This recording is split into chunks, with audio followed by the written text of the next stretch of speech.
Então, pessoal, bom dia a todos. Nós, na aula de hoje, continuamos no quinto conjunto de transparências, onde a gente viu nas duas últimas aulas, né, o acoplamento, fator de conjunto, em particular o conjunto de fase progressiva, e na última aula falamos um pouco, né, sobre síntese de conjuntos lineares, que estava no capítulo 7 do Balanis. E na aula de hoje nós vamos falar um pouco sobre o acoplamento mútuo entre antenas, particularmente entre antenas que compõem um conjunto de elementos, um arranjo de elementos. Porque o acoplamento, quando uma antena está muito pertinho da outra, esse acoplamento, ele provavelmente não é desprezível. Vai haver uma perturbação na distribuição de corrente sobre, por exemplo, um dipolo, porque perto desse dipolo tem um outro dipolo, que por sua vez irradia campo sobre o primeiro. E vocês sabem, se um campo incide sobre um condutor supostamente perfeito, corrente é induzida sobre esse condutor. Então, se você tem um monte de antenas, umas próximas às outras, e elas estão irradiando, elas irradiam sobre, não só sobre elas próprias, mas também sobre os elementos dos lados, próximos, né? E esse campo radiado pelas outras antenas perturba a distribuição de corrente do elemento. A distribuição de corrente não vai ser rigorosamente aquela que nós teríamos se a antena estivesse irradiando, trabalhando sozinha, sem nenhum obstáculo em volta. Essa perturbação não foi levada em consideração quando estudamos o fator de conjunto nas duas últimas aulas. Teve alguém, não sei se foi o Elvésio ou outra pessoa, que questionou se nós, pelo fato das antenas num conjunto estarem próximas umas das outras, se era possível assumir aquele fator de elemento. Se vocês se lembrarem, teve lá um termo, fator de elemento, que a gente assumiu idêntico para todas as antenas, desde que elas sejam geometricamente iguais, né, e apenas translações nesse conjunto. Aquele fator de elemento foi passado para fora do somatório. E isso foi questionado na semana passada. E o questionamento é correto. Realmente existe essa perturbação quando você tem antenas muito próximas umas das outras. O fato é que essa perturbação, repare que eu estou usando a palavra perturbação, não é à toa, para dizer que essa mudança geralmente é pequena. Então, essa perturbação, ela afeta, mas muito pouco, o diagrama de radiação. Na hora que você integra a corrente, essa perturbação, ainda mais se ela for oscilatória, ela não vai influenciar muito na hora que você integra e acha, principalmente na região de campo distante. Então, não só na análise, mas também na síntese de fatores de conjunto, geralmente a teoria apresentada anteriormente é suficiente. E se não for, ela é boa o suficiente para iniciar o processo de síntese. Ou seja, você inicia o processo de síntese ignorando o acoplamento, e depois você, com um software super, ultra sofisticado, você faz aqueles ajustes finais. Mas geralmente o fator de conjunto é suficiente quando você pensa apenas em diagrama de radiação, diretividade. No entanto, essa perturbação da corrente, ela ocorre inclusive no ponto onde você alimenta a antena, onde você excita a sua antena, o seu elemento. E, consequentemente, essa perturbação, por menor que ela seja, essa perturbação na corrente vai afetar principalmente o cálculo do quê? Uma pergunta. A impedância de entrada? Pronto, exatamente. E, consequentemente, se afeta, às vezes mais, às vezes menos. Mas se afeta o cálculo, ou o comportamento, melhor dizendo, da impedância de entrada, afeta, consequentemente, o ganho e a eficiência de potência dessa antena. Beleza? Então, o problema do acoplamento mútuo ele tem que ser levado em consideração, mesmo que você no final determine, isso é desprezível. Beleza, melhor ainda. Mas se você não sabe se é ou não desprezível, você tem que levar em conta esse acoplamento, porque essa perturbação na corrente vai afetar, às vezes mais, às vezes menos, como vamos ver na aula de hoje, em exemplos bem simples, né? O comportamento da impedância na entrada. Ela não, por exemplo, um dipolo de meia onda não vai ter mais uma impedância de entrada, teoricamente, né, de 73 mais J 42,5 ohms. As antenas em volta, se ele estiver operando num conjunto, vão afetar a perturbação de corrente, mesmo pequena, ela vai afetar o comportamento, o valor dessa impedância de entrada. Então, nós vamos considerar esse acoplamento mútuo, já antecipando que aqui no curso, por motivos óbvios, né, por causa da geometria simples, vai ser possível fazer alguns cálculos. A gente só vai levar em consideração o acoplamento mútuo em conjunto de polos, mais precisamente de polos de meia onda. Mas o conceito ele vale para qualquer tipo de antena. E mais, os elementos não precisam ser idênticos. Você pode ter antenas diferentes, próximas umas das outras, e esse acoplamento mútuo afeta o comportamento dessas antenas. Tá? Só que no início do curso, lá para trás, nós fizemos aqui alguns cálculos de potência envolvendo enlaces, um enlace composto por uma recebendo, assumindo espaço livre. E chegamos num modelo do espaço livre, e uma fórmula, que a gente classificou como fórmula ou equação de Friis, para fazer esse cálculo da potência, da relação entre a potência do transmissor, né, potência média do transmissor, e aquela efetivamente entregue ao receptor. Naquele modelo, a gente não deveria ter levado em consideração esse acoplamento mútuo?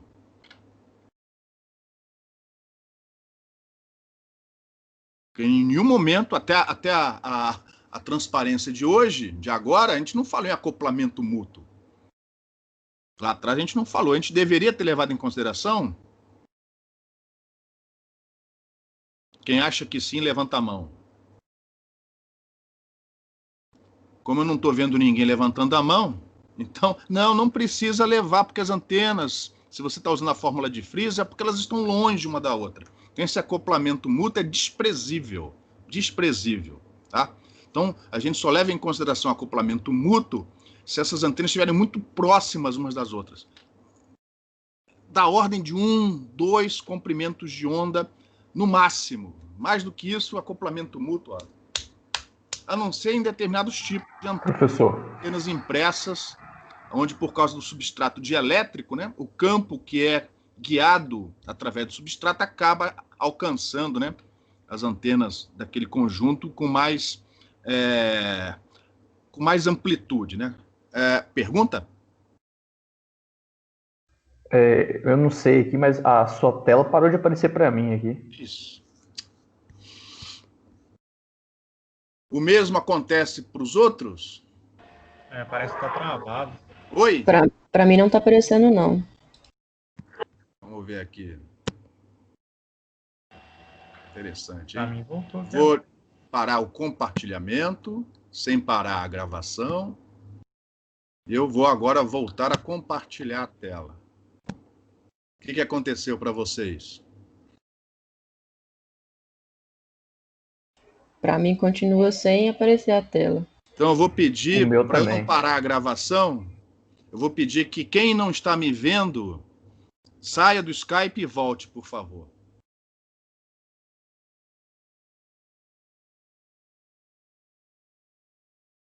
Só Elvésio e Isabela, os outros, Bruno. Para mim Ela voltou. Isabela, você está me vendo? Sim. Para mim tá normal aqui. Beleza. Então só está faltando uma pessoa aqui, que é o Elvésio. Elvésio. Bruno também, o Bruno. O Elvésio já está, falta só o Bruno. A imagem. Beleza? Tudo tranquilo agora ou ainda está com problema?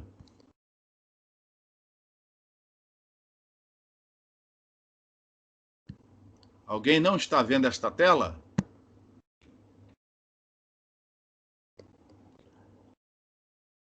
Alguém não está vendo? Tá tudo tranquilo? Elvésio, você está vendo? Estou sim. Beleza. Então, nós vamos levar em conta esse acoplamento, tá? Esse acoplamento eletromagnético só faz sentido quando nós estamos trabalhando com conjunto de elementos, tá? Enlace de rádio, uma antena transmitindo, outra recebendo, você não precisa levar em consideração o tal acoplamento, tá? Situações particulares que não vão ser levadas em conta aqui no curso. A antena está numa torre metálica. Pode haver problema? Pode haver, pode.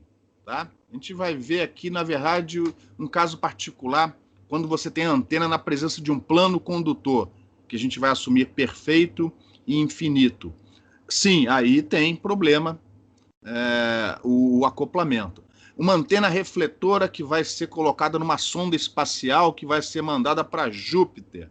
A sonda custa milhões de dólares.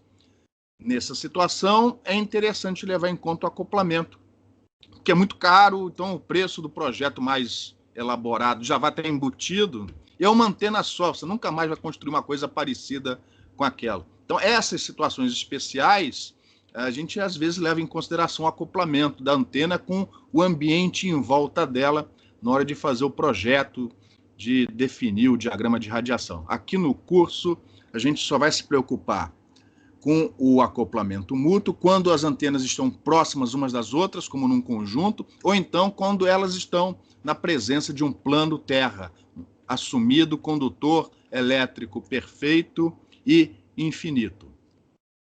Eu vou o tempo todo usar nas transparências e efetivamente no final figuras de dipolos, mas a teoria em princípio vale para qualquer antena. Só os resultados finais que vão ser específicos para dipolos, mais precisamente dipolos de meia onda, tá?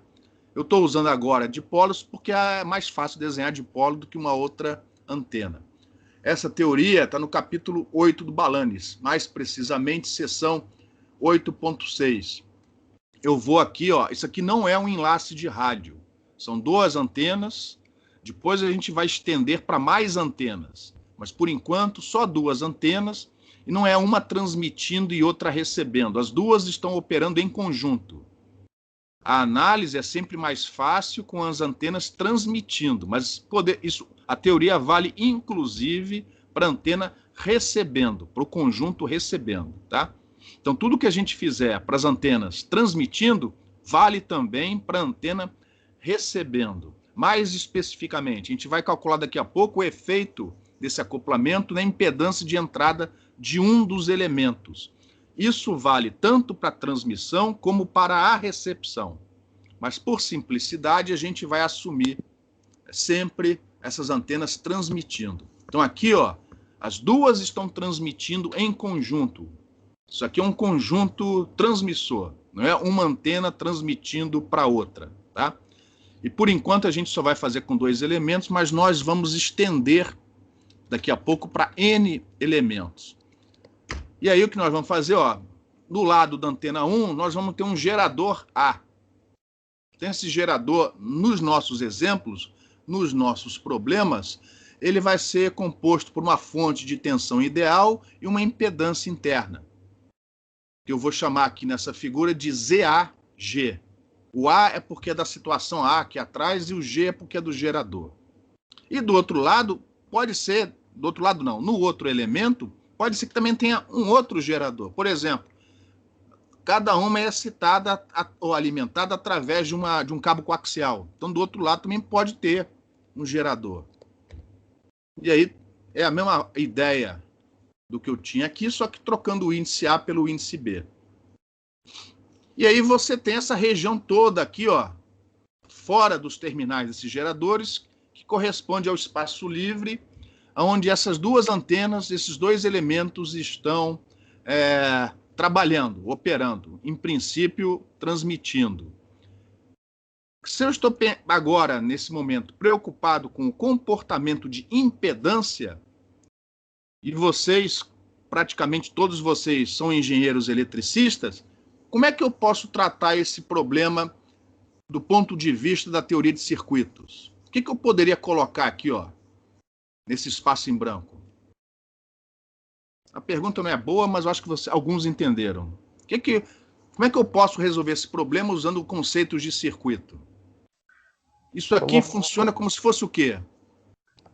Colocar indutâncias de um lado e do outro, né, que estão acopladas. Não. Um transformador? Modelo de transformador? Não. Ó, uma porta de entrada com uma certa tensão, outra porta aqui com uma quadripolo. Quadripolo, muito bom. E daqui a pouco a gente vai estender a teoria para mais portas, para mais elementos. Por enquanto, vamos fazer com 2. Então, eu posso representar isto daqui, ó, através desse circuito, desse quadripolo equivalente. Z11, quem é? Neste circuito equivalente, quem é Z11? Alguém se lembra? Isso é coisa de engenheiro de eletricista, pô. Quem é Z11? Todos vocês, ou a maioria, estudou isso na graduação. O que é Z11? Salvo engano, é a impedância enxergada da fonte 1 isso. com a corrente 1, é isso? Quando? Quando abre o VB. Isso, exatamente. É a tensão que você tem, enxerga, aí como você preferir, nessa porta 1, quando as demais estiverem abertas. Aqui as demais é só mais uma, né? Mas enfim, quando as demais estiverem abertas, beleza? Então, este Z11 não é a impedância do elemento 1. Este Z11 é a impedância percebida nos terminais da antena 1 quando as demais estiverem em aberto. Puxa vida, como é que eu vejo isso nesse circuito? Abre esse cara, essa corrente I2 vai para 0, a impedância ó, é Z11 menos Z12 mais Z12, ou seja, Z11. E, consequentemente, Z22 é a mesma coisa, só que para outra porta, beleza? Então, Z11, Z22, ZII não é a impedância da antena I, do elemento I sozinho. É a impedância vista nos terminais, percebida nos terminais do elemento I, quando as demais portas, as demais antenas estiverem em aberto. Ou seja, o metal das outras continua presente. Por isso que Z11, por exemplo, se essa antena aqui ó, fosse um dipolo de meia onda, Z11 não é 73 mais J 42,5. Porque os outros metais das outras antenas estão presentes. Mas é perto disso. Então, nos problemas que vocês vão resolver, se por acaso o elemento, a antena, né, o elemento do conjunto for um dipolo de meia onda, você vai botar lá no ZII, se for de meia onda, né, 73 mais J 42,5. Então, Z11, Z22, ZII é aproximadamente a impedância de entrada da antena I no espaço livre quando ela estiver sozinha. Existem exceções para isso, quando houver ressonância, mas a gente vai ignorar, senão a gente não vai resolver problema nenhum. E Z12? Quem é Z12? Está escrito aqui, ó, já me antecipei. Quem é Z12? É a impedância mútua, entre esses dois elementos. Quando eu tiver vários elementos, eu vou usar a terminologia ZIJ. ZIJ é a impedância mútua entre o elemento I e o elemento J. E nós vamos provar, ou é possível provar, que ZIJ é igual a ZJI. Então, por esse motivo, eu não coloquei aqui Z21. Repare que eu não coloquei aqui Z21, porque vamos mostrar que Z21 é igual a Z12. Então, eu coloquei tudo Z12, né? Para que complicar? O cálculo dessas impedâncias é complicadíssimo, ou é feito através de medidas em bancada, ou através de simulações numéricas usando, né, técnicas numéricas mais robustas, mais precisas, e se faz isso. Aqui a gente vai obter esses valores, mais uma vez, usando aquele método da força eletromotriz induzida, que vocês adoraram da outra vez, que já foi usado para calcular a impedância de entrada de um dipolo, e a gente vai mais uma vez usar aquelas aproximações para obter impedância mútua. E aquilo só vai valer, só vai ter sucesso para dipolos, porque é uma geometria simples. E são os problemas envolvendo dipolos que vocês vão resolver, não só nas listas de exercício, como na prova, se por acaso cair algum problema desse na prova. Tá? Antes de prosseguirmos, e atenção com as orientações aqui, da corrente sempre entrando por cima, tá? Na malha. Perdão, não é Covid, espero. Corrente, sempre entrando por cima na malha. Então, observem as orientações das correntes e das tensões, de baixo para cima, tá? Alguma pergunta, pessoal?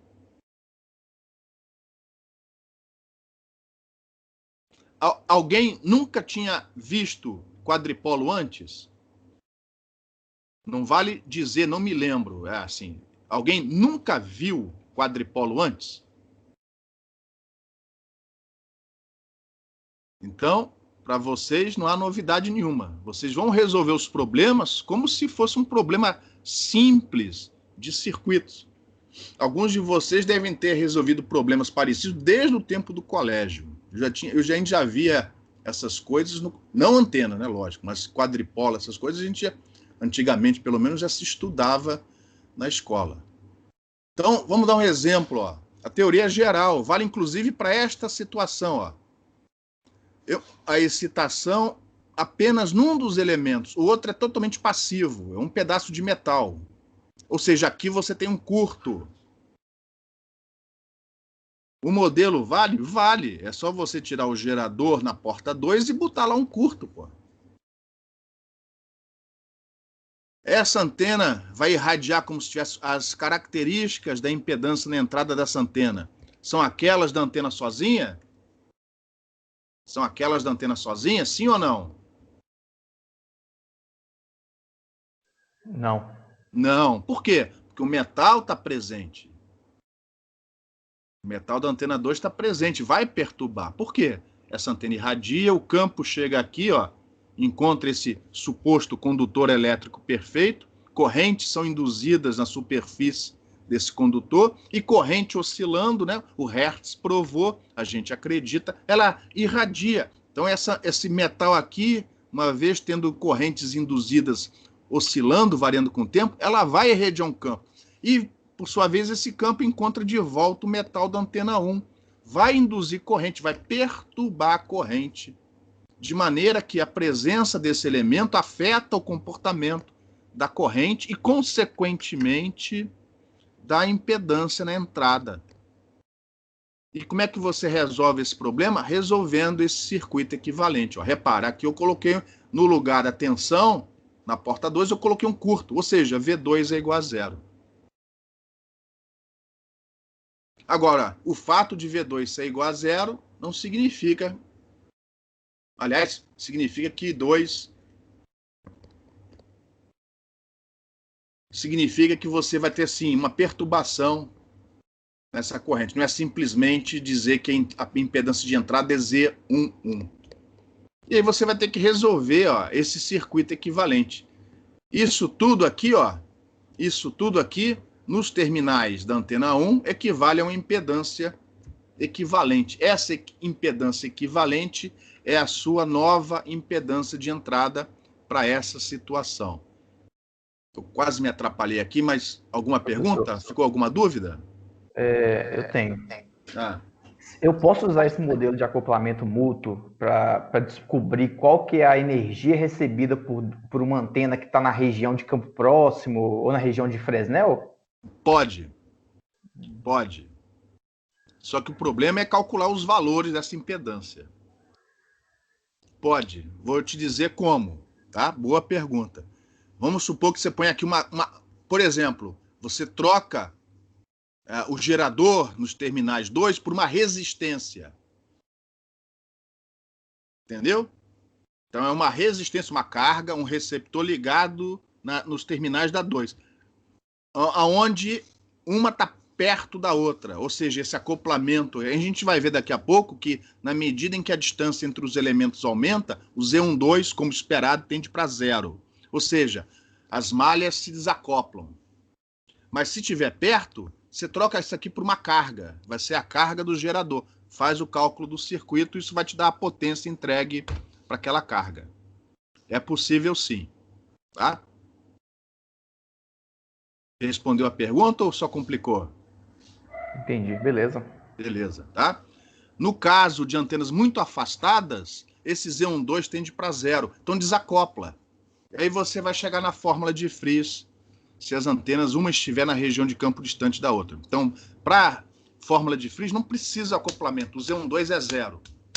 Mas se uma estiver pertinho da outra, este é o circuito, com a porta 2 devidamente adaptada. Bom, a partir daqui eu não vou perder tempo, isso é circuito. Vocês têm que saber resolver essas coisas. E aí você resolvendo essa malha dupla aqui, você vai ver que a impedância equivalente desse troço todo, depois da aula, vocês vão repetir isso, tá? Porque eu não estou mostrando os passos, porque eu não vou ficar aqui resolvendo o circuito, tá, pessoal? Então você vai ver que a impedância é a Z11, mas não é só a Z1, menos isso daqui. Então, repare, se por acaso o Z12 fosse zero, seria o próprio Z11. Mas, como elas estão próximas, o Z12 não é zero, tem um valor significativo, relevante, e, consequentemente, essa impedância é afetada pela presença do segundo elemento muito próximo. Isso deixou clara o modelo do quadripolo e a sua utilização ou não? Alguma pergunta?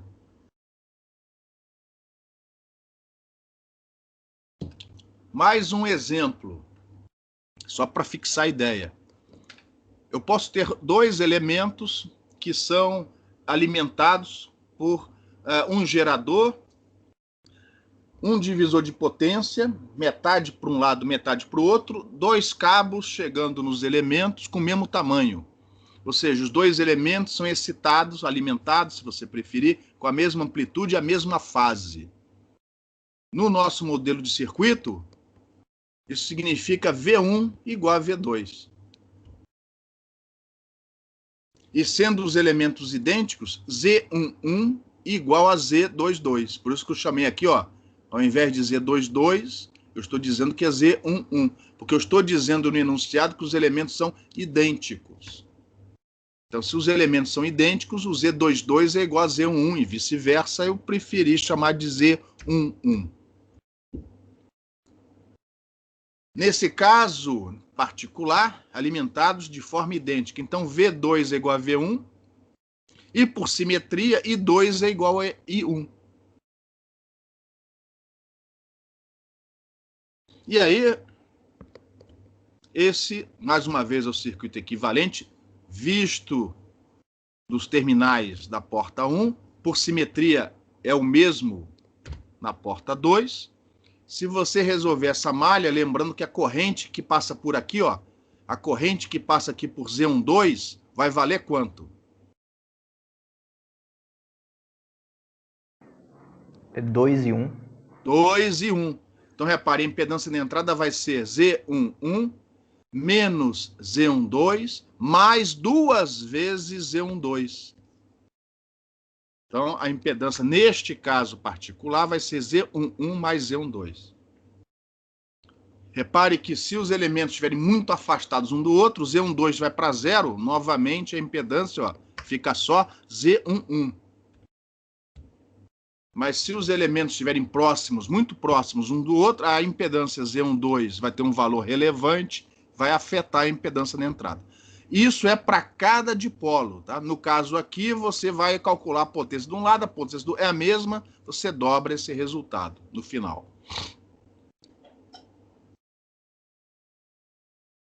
Alguma pergunta? Então, depois da aula, não deixe de repetir esse exercício e entender o que está escrito aqui, ó. O objetivo nessa transparência é estender a teoria para o caso de 3 ou mais elementos. Então, ó, dica para vocês. Se os exercícios, e muitos exercícios do Balanis, envolvem apenas 2 elementos, né? Se o problema envolve 2 elementos, resolve o circuito, como foi feito nos 2 casos anteriores. É muito mais fácil, monta o circuito, olha para ele, porque às vezes por causa de simetria, aí você percebe, ou um lado é curto, você percebe que a tensão é 0, ou que o I1 é igual ao I2, a solução às vezes é mais fácil quando você desenha o circuito.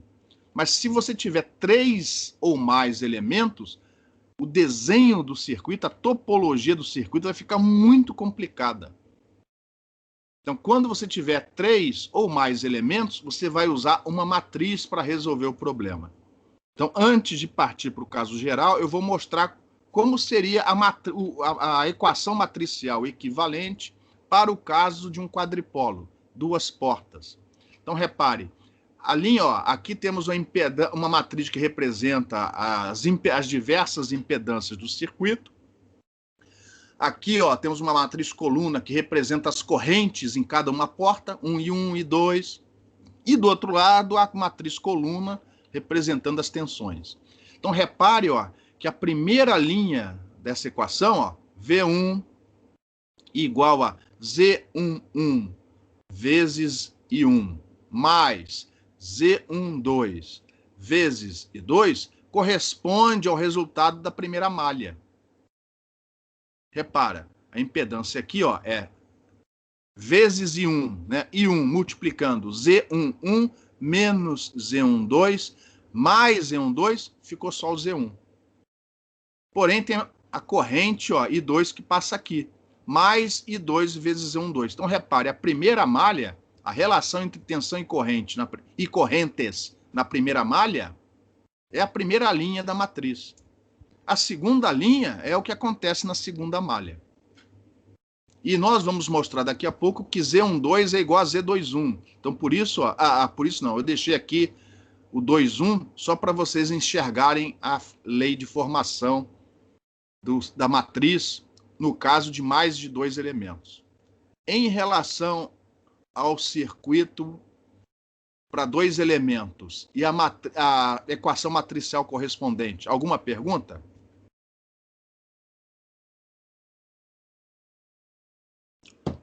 Se você tiver mais de 2 elementos, resolva a equação matricial.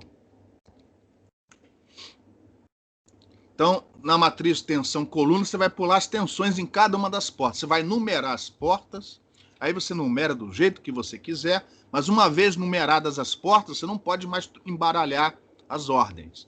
Então, aqui você vai ter os fasores que representam, né, as tensões nas diferentes portas. Lembra que é tudo fasor, é tudo valor complexo. Aqui está a matriz coluna, que representa as correntes em cada uma das malhas. E aqui estão, ó, na matriz diagonal, as impedâncias Z e I, que representam as impedâncias do elemento I, quando os demais estão em aberto, não sumidos, em aberto, o metal continua presente.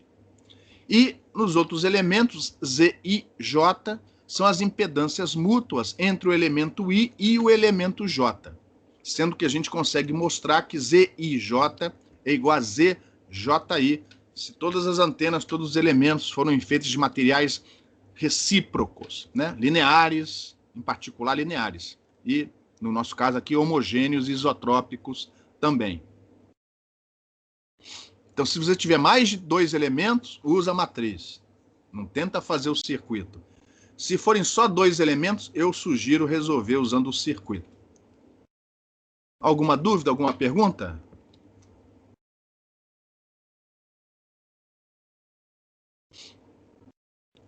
Isso, basicamente, é a teoria que vocês vão usar, né? Fora como obter os valores desses elementos, né? É a teoria que se usa para você obter a impedância da entrada quando você tiver um conjunto de antenas formada por vários elementos próximos uns dos outros. O que nós vamos fazer na próxima transparência é, primeiro, entender melhor como calcular esse Z e J, a impedância mútua, e provar que ZIJ é igual a ZJI. Então, essa é a parte teórica que não vai estar no livro do Balanis. Você encontra em outros livros, e eu vou mostrar aqui. A gente vai ter que usar o teorema da reciprocidade. São 3 etapas. A primeira eu vou mostrar com mais calma, as outras 2 eu vou mostrar mais rápido e vou deixar para vocês em casa estudarem com vagar, tá? Eu vou o tempo todo desenhar dipolos, porque é mais fácil de desenhar, mas isso vale para qualquer tipo de antena. Inclusive, os elementos não precisam ser idênticos. De um lado pode ser uma antena refletora e do outro lado um dipolo, tá? Eu vou desenhar dipolos porque é mais simples, as figuras ficam mais simples. Então, sem se preocupar ainda do porquê das coisas, eu vou apresentar aqui 2 situações, que eu vou chamar de situação A e situação B. Elas são distintas, tá? Então, na primeira, eu tenho sempre 2 elementos. Eu vou fazer com 2 elementos porque a figura e as equações ficam mais simples. O que eu fizer entre os elementos 1 e 2 vale para qualquer par de elementos I e J. Aqui eu vou mostrar 1 e 2 para ficar mais simples, tá? Então, na situação A, eu tenho apenas a antena 1 presente com a sua excitação, com a sua alimentação. Aí, no caso aqui, eu desenho dipolos porque é mais fácil, não só de desenhar, como de montar as equações. Nessa situação A, esta antena irradia um campo EAHA. Esse índice A é para dizer que são os campos radiados na situação A. E observe que na situação A, a outra antena é removida. Ou seja, esse dipolo está radiando sozinho no espaço livre. Esse dipolo não, essa antena, esse elemento 1 está radiando sozinho no espaço livre. Essa corrente aqui é uma corrente imposta, é a minha excitação, é um modelo de excitação. Isso equivale a uma fonte de corrente ideal colocada aqui nos terminais da antena. Essa corrente aqui, ó, S é porque é de superfície, 1 é porque está sobre o elemento 1 e A é porque é da situação A.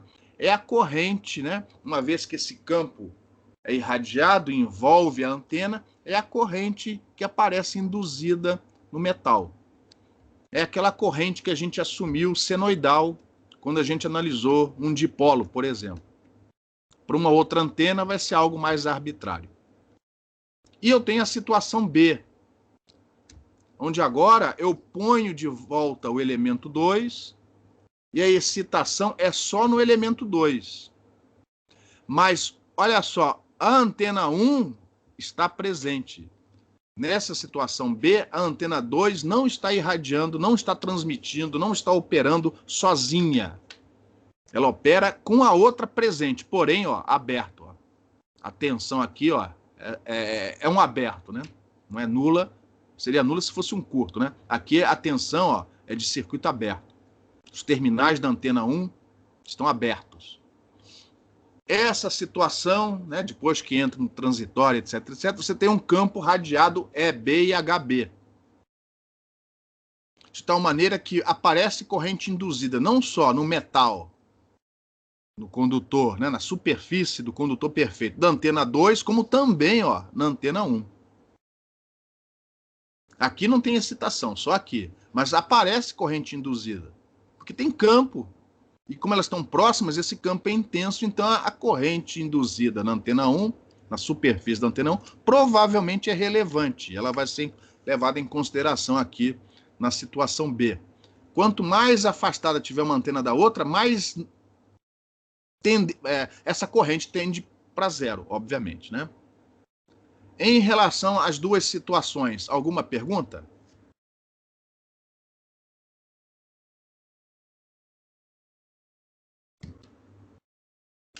Então, agora a gente vai mostrar, aplicar o teorema da reciprocidade. Na verdade, um caso particular do teorema da reciprocidade, que é o teorema da reação, onde o volume onde a reciprocidade é aplicada é todo o espaço. Consequentemente, a integral na superfície vai embora. Fica só a integral no volume. E, além disso, este problema foi montado apenas com correntes elétricas.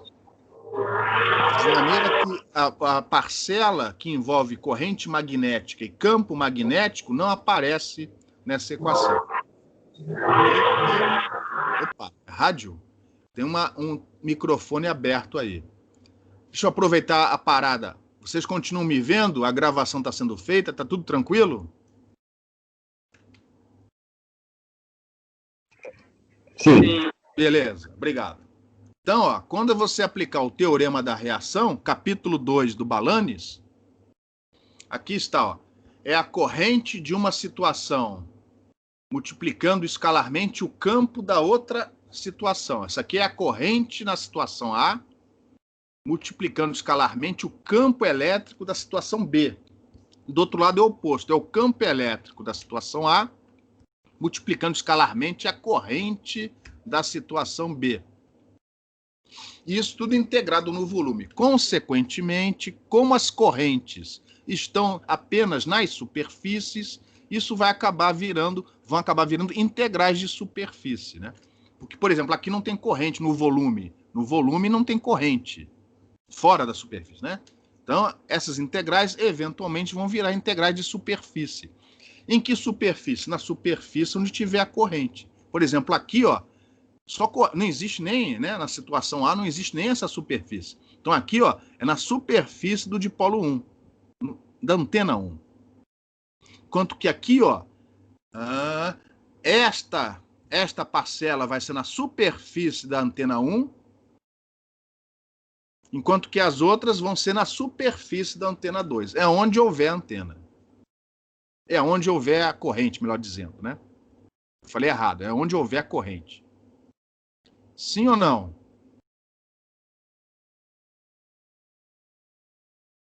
Porém, aqui, ó, é a corrente da situação 1, é esta corrente. Mas aqui, ó, é o campo elétrico da situação B, da segunda situação. Neste condutor, nesta região, onde aqui, ó, tem metal, como se comporta o campo elétrico?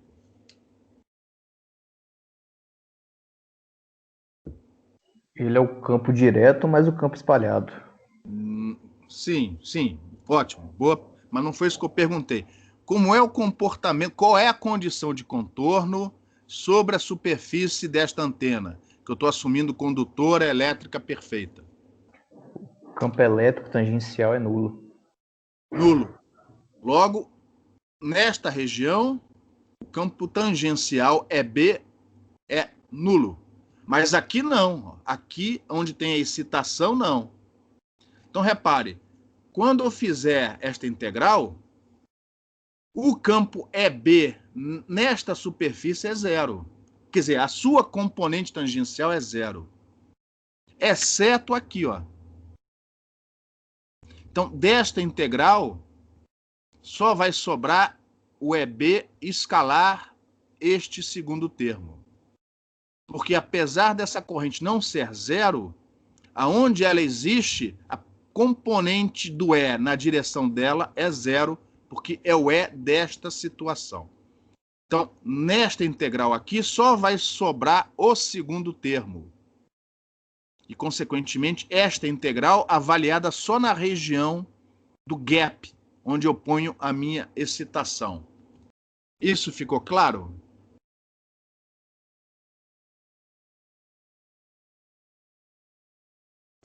Do outro lado, a componente tangencial, ó, do EA só é nula aqui, ó, nesta região, porque aqui nessa situação A não tem metal. Então aqui o EA, ele até pode ter componente tangencial nula por simetria em algum ponto, mas não na superfície toda. Aqui, nessa situação, o EA só é nulo aonde existe o JS1. Então, aqui nessa integral, este primeiro termo vai dar zero. Mas os outros dois, que estão nessa superfície 2, não. Então, este primeiro termo vai sumir da minha integral e este primeiro termo vai sumir da integral. Não porque as correntes sejam nulas, mas porque o produto escalar é nulo onde elas existem. Esse é o blá, blá, blá que está aqui. Eu já vou pular. Ó. Espera um pouquinho. Pronto. Este é o resultado final. Repare, este termo sumiu aqui embaixo e este termo sumiu aqui embaixo. Esta integral ó, é na região, na superfície da antena 2. Então está aqui, S2 é a superfície da antena 2.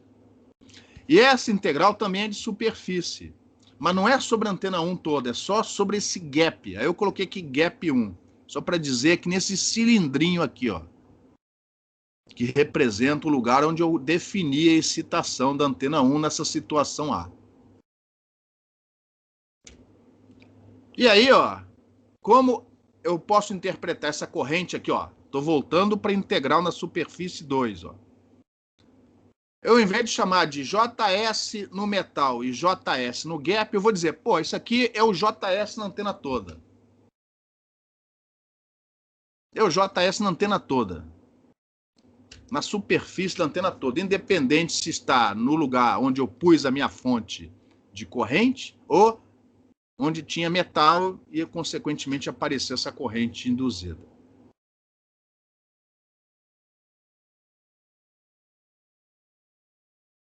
E aí, eu vou dar um zoom no gap lá do dipolo 1, da antena 1. Esse gap, no modelo, a gente faz o delta tendendo para zero. Isso é como se fosse ó, uma fonte ideal de corrente. Então, vou voltar atrás, que eu não expliquei direito o porquê que eu estou fazendo isso. Eu vou agora me ater à integral, que representa a integral sobre o gap 1. Na integral sobre o gap 1, eu tenho a corrente no gap 1, mas da situação A, ou seja, essa coisa daqui, ó, que eu já antecipei, vou substituir por uma fonte ideal de corrente, enquanto que nesta mesma região, o campo E da situação B é o campo E aqui, ó, que vai ser substituído pelas tensões, ou melhor, pela tensão no terminal da antena 1, na situação B. Então, naquela integral sobre o gap 1, esta corrente vai ser substituída por uma fonte de corrente I1. Como é na situação A, então eu vou colocar I1, ou seja, nos terminais da antena 1, porém na situação A. Enquanto que o campo elétrico na situação B, também novamente no delta tendendo para zero, corresponde a uma fonte de tensão. É a fonte, é a tensão no terminal 1 da antena, porém na situação B. Eu vou trocar aquela integral por esse produto aqui, ó.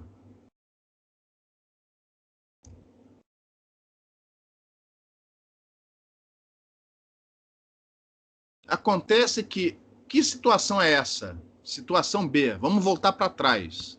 Situação B. Repare, na situação B, eu tenho o elemento 2 excitado com o elemento 1 em aberto. O elemento 2 alimentado com o elemento 1 em aberto. Então, repare, V1 é a tensão, V1B, né, na situação B, é a tensão quando a antena 1, o elemento 1, está em aberto. O que eu calculo, lembrando agora do quadripolo, o que eu calculo com a porta dos demais abertas?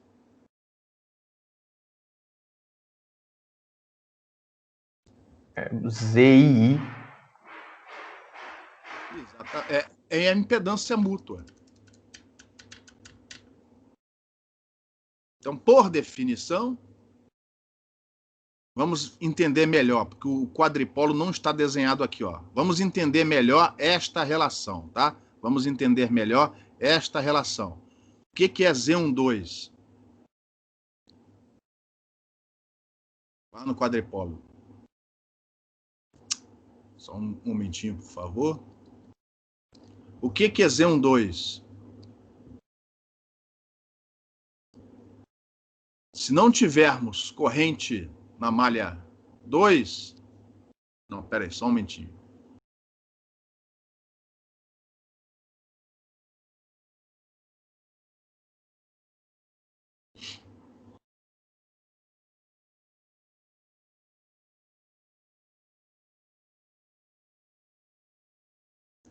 A tensão dividido por 1. Para mim, bananei. Deixa eu pensar melhor. O problema é que isso aqui demora muito. Só um segundo.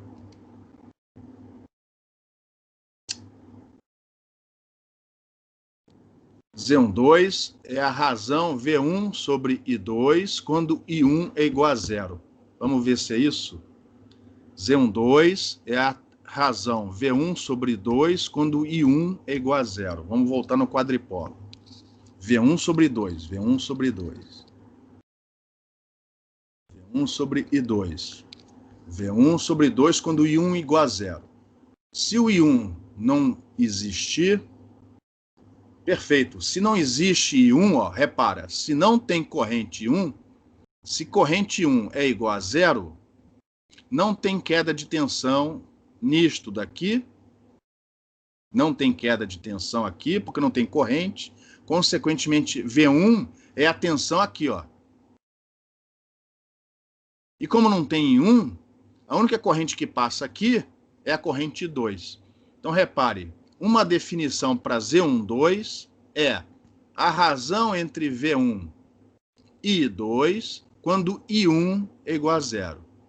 Então, repare, uma maneira de definir a impedância mútua, Z12, é dizer que ela é a razão entre os fasores V1 e I2 quando não houver queda de tensão aqui, ó. Ou seja, quando I1 for igual a 0. Isso ficou claro no quadripolo?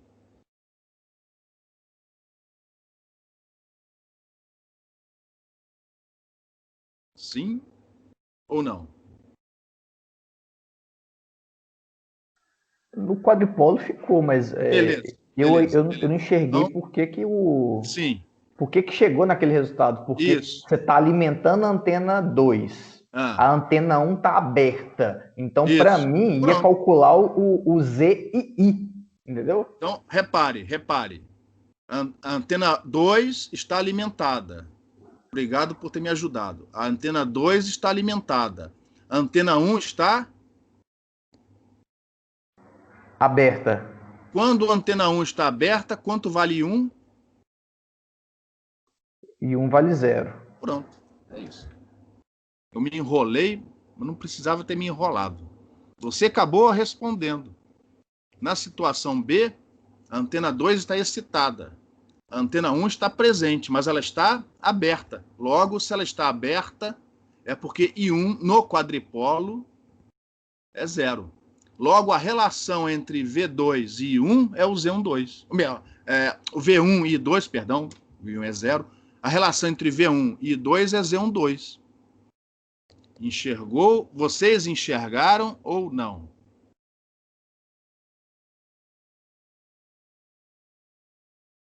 Eu entendi. Beleza? Logo, aquela relação que foi mostrada, independente daquilo ser fácil ou não, e não é de ser calculado, mas é uma definição para essa impedância mútua. É a relação, a razão entre o fasor V1 e o fasor I2 na situação onde o I1 é igual a 0, ou seja, na situação onde a antena 1 está aberta. O fato dela estar aberta não significa que o V1 é 0, viu, pessoal? Às vezes eu me confundo com isso. O V1 é 0 se tivesse um curto. Aberto tem tensão, não tem corrente. Quando a porta 1 está aberta, tem tensão, mas não tem corrente, na malha 1. Então, Z12, no quadripolo, pode ser interpretado como, mais uma vez, a razão V1 sobre 2, quando a porta 1 estiver aberta. E é exatamente essa a situação B. Eu devia ter começado falando sobre isso, né? Mas agora já era também.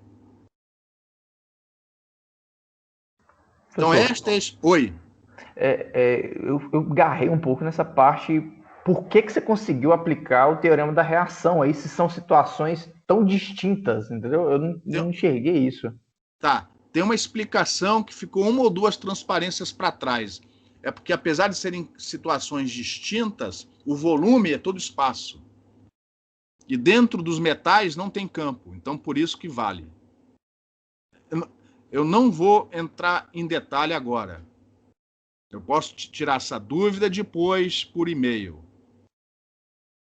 Mas tem um falatóriozinho que eu pulei 2 transparências atrás. São situações recíprocas.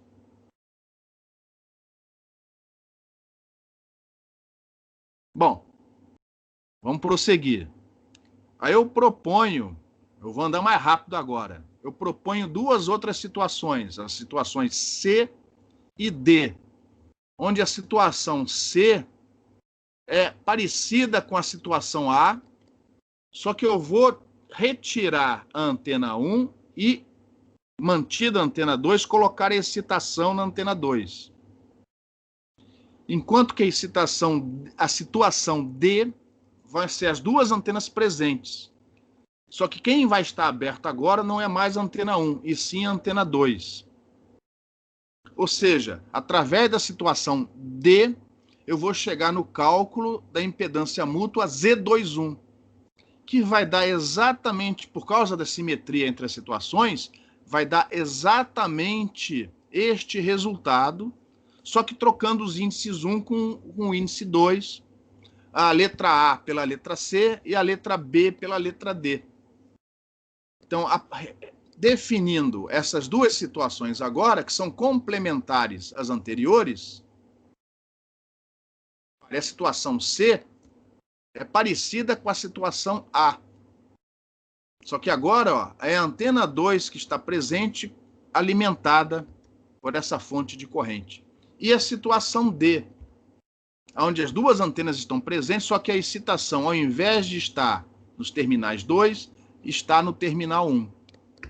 Se eu seguir, não vou fazer tudo de novo, se eu seguir passos semelhantes, eu vou chegar nesta expressão, bastando para isso trocar o índice 2 com o índice 1, o que era A vira C e o que era B vira D.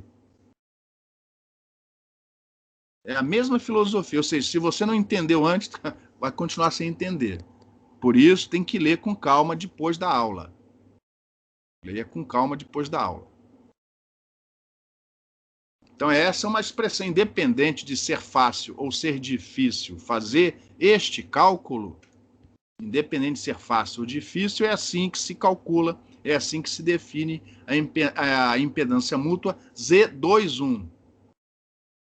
E a última etapa vai ser mostrar que a expressão que te calcula Z12 dá o mesmo resultado da expressão que calcula Z21.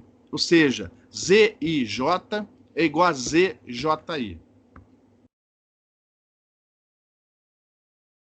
Então, agora a gente vai aplicar o teorema da reação mais uma vez. Só que entre as situações B e D. Repare, da situação B, junto com a A, nós definimos o Z12. E da situação D, junto com a C, nós definimos o Z21. Eu não vou fazer os passos de novo. Mas se você aplicar o mesmo raciocínio feito antes, essa corrente ou esse campo é zero nessa superfície por causa etc, etc, você vai chegar nisso daqui, ó. E, consequentemente, isso prova que a impedância Z12 é igual à impedância Z21.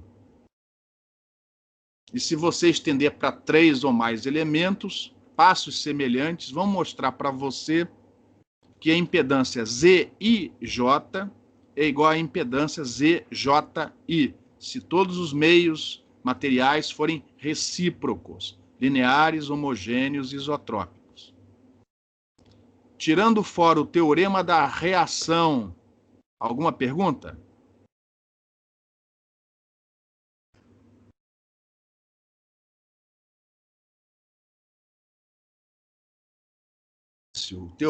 o teorema da reação, o porquê de utilizar o teorema da reação, 3 ou 4 transparências para trás. Se sobrar tempo até as 11h05, eu volto atrás e a gente fala sobre isso ainda nessa aula. Caso contrário, as notas, e aí qualquer dúvida você manda por e-mail, ok?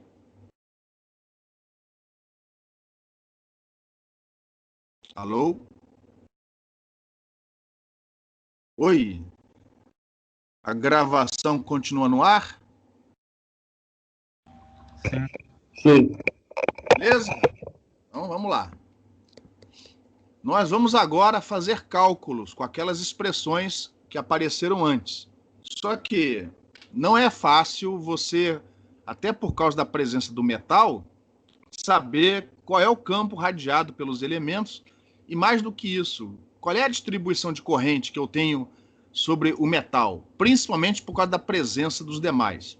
Então, o que a gente vai fazer aqui é uma aproximação e só vai ser feita para dipolos. Porém, a prática mostra que as aproximações são muito boas, os resultados são excelentes, desde que uma antena não esteja 0,2 lambda da outra, ou seja, em cima da outra. Se tiver um certo espaçamento, esse espaçamento não precisa ser maior do que um comprimento de onda. Meio comprimento de onda já vale. Se tiver um certo espaçamento entre as antenas, entre os elementos, as aproximações que a gente vai mostrar aqui, utilizar para chegar no resultado, são muito boas.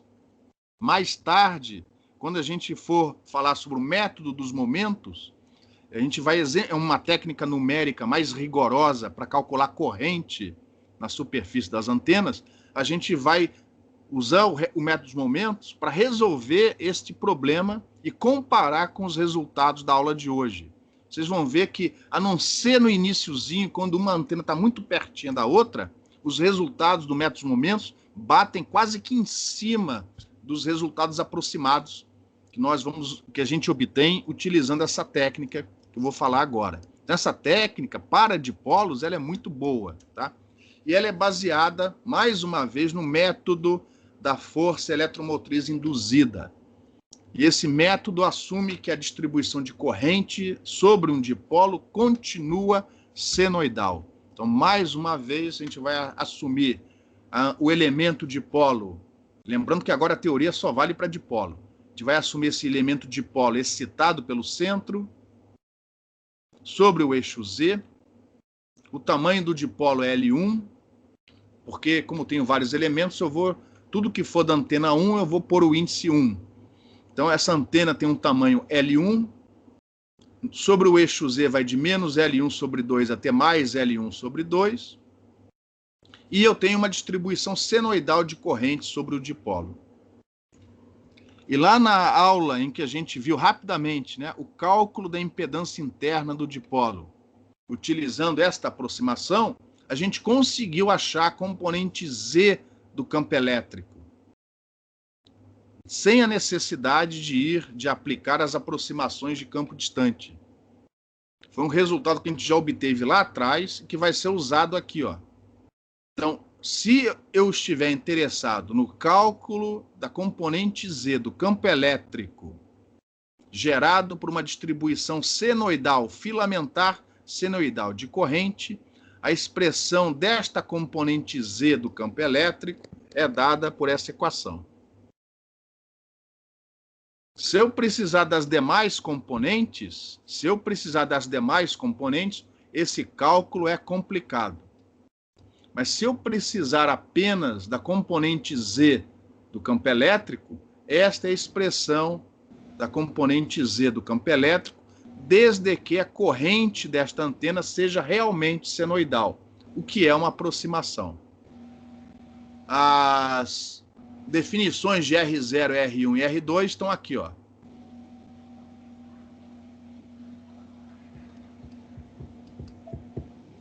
Então, este resultado a gente já viu antes, para o dipolo radiando sozinho no espaço livre. Naquela situação, a gente estava interessado no campo imediatamente sobre a superfície, porque a gente queria calcular o fluxo do vetor de Poynting complexo imediatamente após a superfície. Então lá o ρ era igual a A, onde A era o próprio diâmetro o próprio raio da seção reta do dipolo. Aqui, ó, eu não quero calcular o campo elétrico na superfície do dipolo. Eu quero o campo elétrico na superfície do outro elemento. Eu quero usar essa integral aqui, ó. Vou voltar para trás. Eu quero usar essa integral, por exemplo, essa daqui, ó, para fazer o cálculo da impedância mútua. Então, ó, se fosse a impedância mútua entre os elementos 1 e 2, ó, eu preciso do campo EC, esse daqui, ó, radiado pela antena C. Repare que aquela situação é o dipolo sozinho radiando, eu preciso do campo radiado por ele, em que superfície?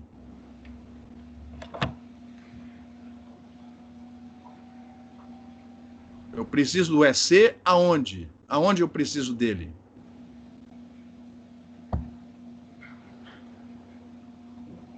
Alô? Na superfície 1. Na superfície 1. Então, se o eixo do dipolo que irradia for paralelo ao eixo do dipolo, onde eu preciso fazer esse cálculo, esta componente que eu preciso para fazer essa integral é a componente Z. Se esse dipolo estiver inclinado, lascou. Mas se os dipolos forem paralelos um ao outro, é a componente Z que eu preciso.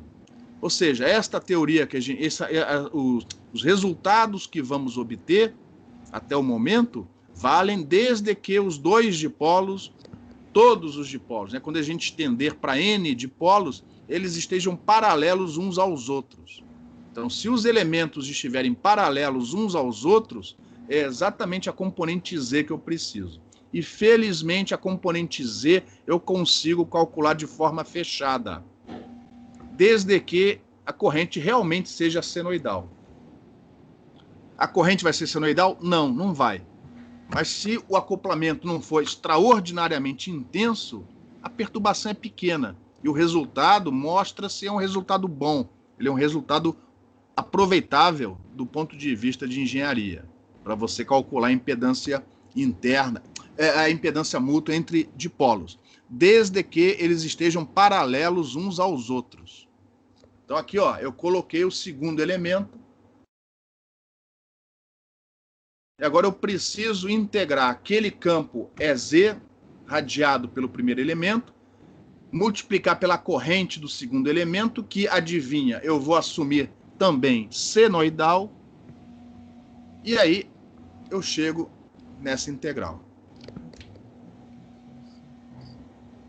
Onde o EZ é aquela expressão em vermelho da transparência anterior.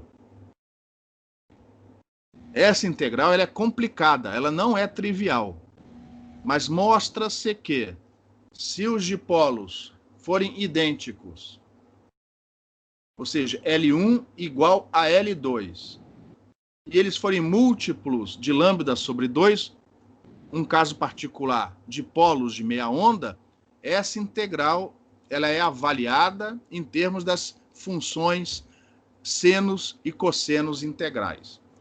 As expressões são muito grandes. Não vou apresentá-las aqui.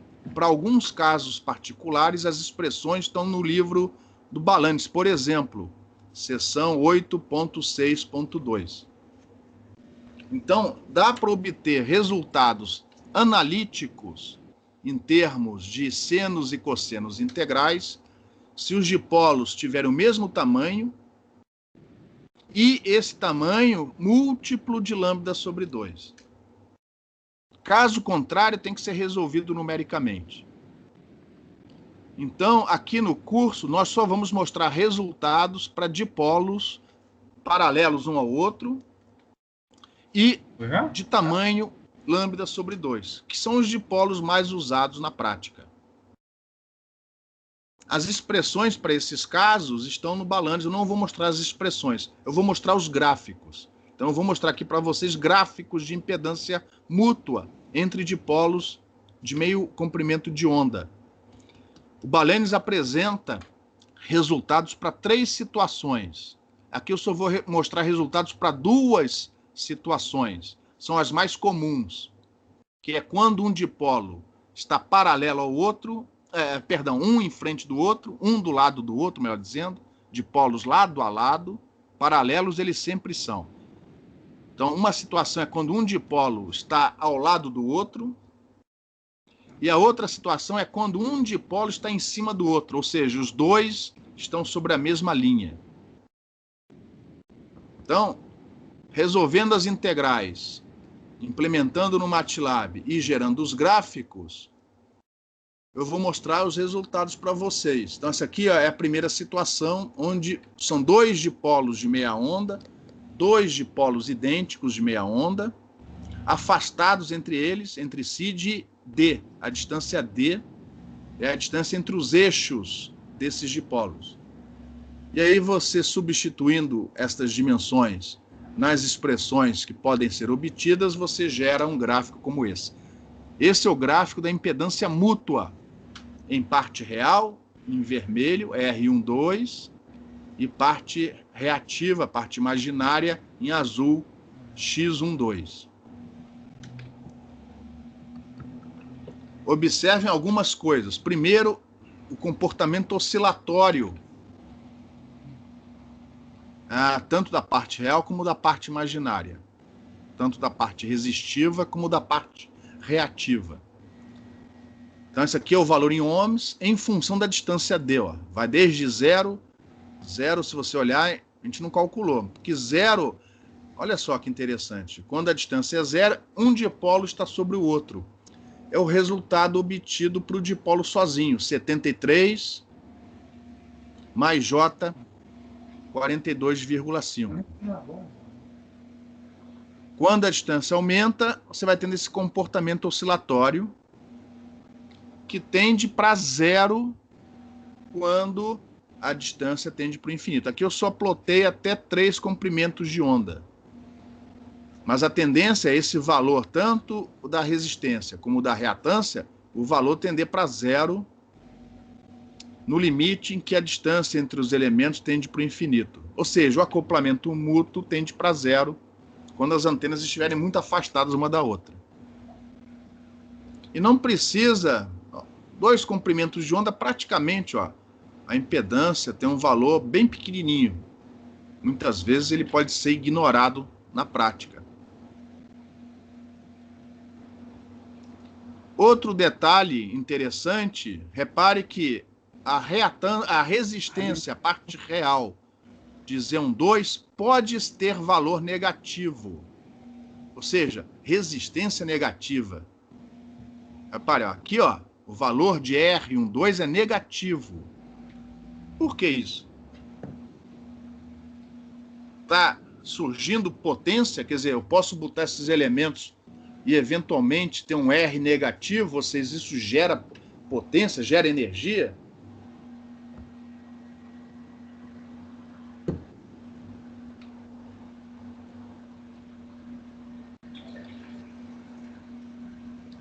Como uma antena pode estar fornecendo energia para outra, não? Sei lá, algo desse tipo. Não se esqueçam, impedância representa o quê? Impedância. Existe impedância? O que é impedância? O que é isso daqui? Quando eu falo impedância, é a matemática, tá, pessoal? O que é impedância? Que impedância é essa? Eu chamo assim Z, um Z maiúsculo. Geralmente a gente usa Z maiúsculo. É igual a V maiúsculo sobre I maiúsculo. O que isso representa? Defasamento de corrente e tensão. Oi, perdão. Defasamento de corrente e tensão.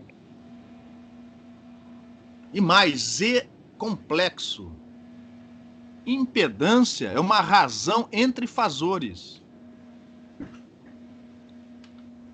Entre um fasor que a gente definiu como tensão e um fasor que a gente definiu como corrente.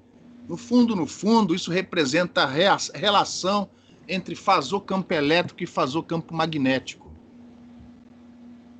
E esses fasores, eles podem ter um defasamento entre eles entre 0 e 2π. Ou seja, esta fase, este defasamento entre E e H, pode estar no primeiro quadrante, no segundo quadrante, no terceiro quadrante, em qualquer um dos quadrantes. Então, este número complexo que representa a relação de amplitude e fase entre fasores, pode ter qualquer valor de fase. Consequentemente, você pode ter uma parte real negativa. Então, lembrem-se, esse Z12 não representa uma carga que você vai lá no laboratório, vai no armário, você pega uma resistência, pega um capacitor e monta um circuito. Não é isso. É uma relação entre fasores. E, consequentemente, isto daqui pode ter valor negativo, que é o que acontece aqui, por exemplo. Como tem unidade de ohms, como uma relação entre campo elétrico e campo magnético, a gente chama de impedância. Mas não é aquela impedância associada, não é a mesma impedância associada a uma carga que você põe na linha, no final da linha de transmissão. Ia ter uma pergunta?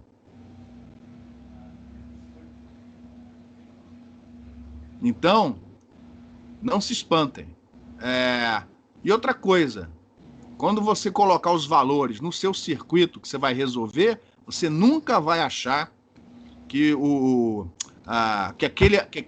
aquele conjunto de antenas está gerando potência. Você põe lá um gerador de 1 watt, irradia 2 watts. Isso nunca vai acontecer, a não ser que vocês errem no problema, algum valor, tá? Então, essa impedância mútua, ela pode ter parte real negativa, mas a impedância de entrada da antena, do elemento, nunca vai ter parte real negativa, nunca. Se os dispositivos forem passivos, nunca vai acontecer. Vai ter alguma pergunta? Beleza? Então é só um microfone aberto aí. Eu vou mostrar agora um caso onde um dipolo está em cima do outro. Eles são colineares. Esse é o caso que a gente classifica como lado a lado. O próximo são dipolos colineares.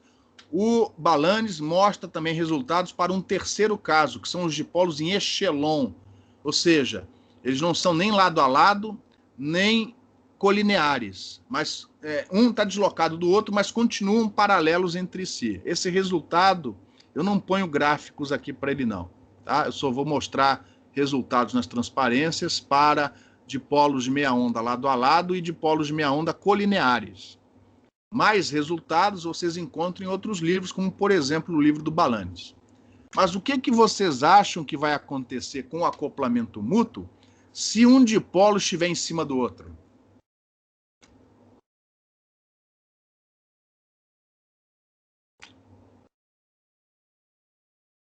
Ele vai aumentar ou vai diminuir?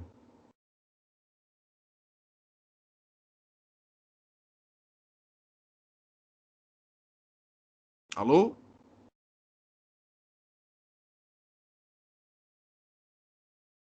Ô, pessoal, ainda tá o enlace do Skype tá no ar ainda ou não?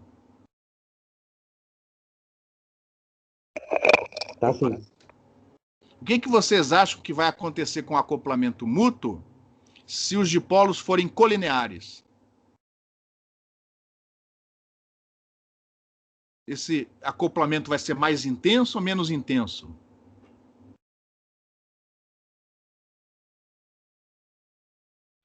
Acho que vai ser menos intenso, porque na direção do dipolo, né, o campo é idealmente nulo, né? O dipolo ele não radia. Não irradia, teoricamente, idealmente, né, na direção do seu eixo, exatamente. Então, no caso particular de dipolos, como eles não irradiam ou irradiam muito pobremente na direção dos seus eixos, então se você colocar um em cima do outro, né, colinear ao outro, o acoplamento vai diminuir. Sendo que, em casos práticos, por exemplo, o cara monta lá vai projetar uma antena de um conjunto de dipolos colineares para radiodifusão FM. Eles nem se preocupam com acoplamento mútuo. Eles só se preocupam com o fator de conjunto para dar um tilt elétrico. Aí o fator de conjunto, aquele conjunto de fase progressiva que a gente viu 2 aulas atrás, aquilo ali é usado. Mas acoplamento mútuo, o pessoal nem liga para isso, porque o acoplamento é piquititinho. Entre dipolos, estou falando entre dipolos. Então, vocês vão ver agora no próximo gráfico, que vai aparecer resultados para esse caso, mas observem que aqui ó, a escala vai de menos 50 a 75. Ou seja, tem aqui ó, uma variação de 125. É porque a escala não é a mesma no próximo gráfico. Agora, ó, dipolos colineares, D, diferentemente do Balanis, o Balanis define o D com uma distância do centro ao centro. Aqui eu estou definindo ó, a distância entre o topo de um e a parte inferior do outro, tá? De maneira que o D pode ir a 0. Opa, perdão. E repara, ó, antes a variação era de 125, aqui a variação é de 40, a escala é muito menor. Olha como o valor dessa impedância mútua é muito menor e tende para 0 muito mais rapidamente do que no caso anterior. De tal maneira que em algumas situações o pessoal até despreza esse acoplamento mútuo para dipolos de meia onda colineares. As outras observações continuam as mesmas, ou seja, a parte real do Z12 ela oscila e eventualmente pode até ter um valor negativo. Então, o que eu vou mostrar nas próximas transparências são exercícios, exemplos, com cálculos, com valores, em cima do acoplamento mútuo envolvendo dipolos de meia onda. Em algumas, aliás, em todas as situações de polos lado a lado, que é o gráfico anterior. Antes de prosseguirmos, alguma pergunta?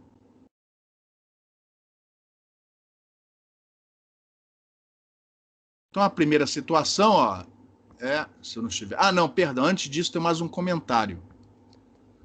Então, aqui nós vimos para elementos idênticos, com tamanhos, no caso que a gente viu mesmo, lambda sobre 2, e eles têm que estar com eixo paralelo.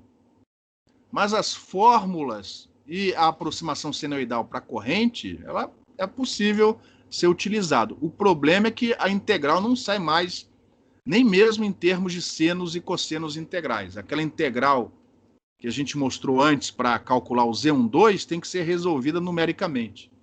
Isso foi feito em 1962 e publicado antes de virar I3S, era IRE. Era Instituto de Radioengenharia. Instituto de Radioengenharia, alguma coisa, era rádio, ao invés de ser I3S, era IRE, esse é de rádio. E naquela época já havia o Transactions de antenas. Estava no seu segundo número, estava começando. E esse artigo de 6 páginas, 7 páginas, foi publicado.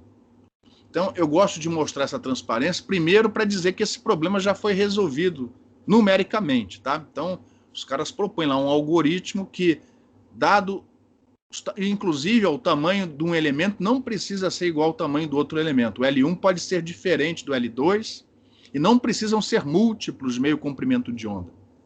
E podem estar arbitrariamente orientados e rodados um em relação ao outro. Você tem que dar os ângulos de rotação de um eixo em relação ao outro eixo. E aí você tem lá as fórmulas e você pode fazer o cálculo da impedância mútua. Então isso já foi resolvido numericamente. Rotinas, inclusive, se vocês procurarem na internet, são capazes de obter rotinas para o cálculo do Z12 nessas situações aqui. Mas uma coisa interessante que eu gosto de falar é reparar no título desse trabalho. Olha só o título. Computação digital. Esse artigo tem quase 60 anos. Por que computação digital? Por que computação digital? Alguém sabe? Deve ser para falar que a solução é numérica, né? Isso. Não, com certeza, a solução tem que ser numérica. Mas por que digital? Porque não apenas computação. Cômputo numérico. Porque tinha computadores analógicos nessa época, muito usados, né? Na época tinha computador analógico, pô. Entendeu? Eles estão dizendo assim, ó, a gente está resolvendo o problema sem usar computador analógico. A gente está usando os computadores digitais para fazer o cálculo, tá? Isso daqui a gente não vai cobrar de vocês, tá? Mas se vocês procurarem, se vocês fuçarem na internet, vocês conseguem rotinas que fazem esse cálculo numericamente. Agora sim, o primeiro exemplo. Então, nesse primeiro exemplo, nesse primeiro exercício, eu tenho um dipolo de meio comprimento de onda. Essa é uma situação muito comum, não essa distância aqui, ó, de 0,35 lambda, mas a situação de um dipolo de meia onda colocado paralelo à frente e paralelo. Aqui está atrás, mas enfim, vocês entenderam, é só eu colocar o eixo para o outro lado. A frente e paralelo de um plano terra, que aqui a gente vai assumir condutor elétrico perfeito, é uma situação que aparece muito em enlaces de rádio. E a pergunta se eu estiver interessado na impedância de entrada desse dipolo de meia onda, que não vai ser mais 73 mais J 42,5, a não ser que essa distância seja muito grande. Mas se essa distância não for muito grande, que não é o caso aqui, essa impedância muda. E, consequentemente, o casamento com a linha de transmissão muda, o cálculo da eficiência muda, e isso, obviamente, tem que ser levado em consideração na hora de você dimensionar a tua antena. Como é que eu faço para calcular essa nova impedância de entrada e, consequentemente, a potência radiada numa situação como essa? O que vocês fariam?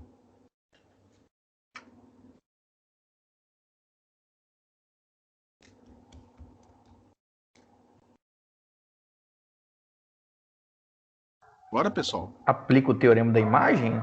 Exatamente. Por ser dipolo e por você estar assumindo aqui um plano condutor elétrico perfeito e infinito, olha a animação aí, ó, que vai aparecer. Você pode substituir o problema por um problema equivalente. E não se esqueça, não é agora que você tenha 2 dipolos radiando, você continua tendo um dipolo só radiando. Então você vai calcular a potência radiada a partir deste terminal. Mas isso é equivalente a você ter um outro dipolo lá atrás, com o dobro da distância, ó, o dobro da distância. Só que neste dipolo imagem, que vai fazer o papel do elemento 2, como é a excitação dele em relação à do dipolo original?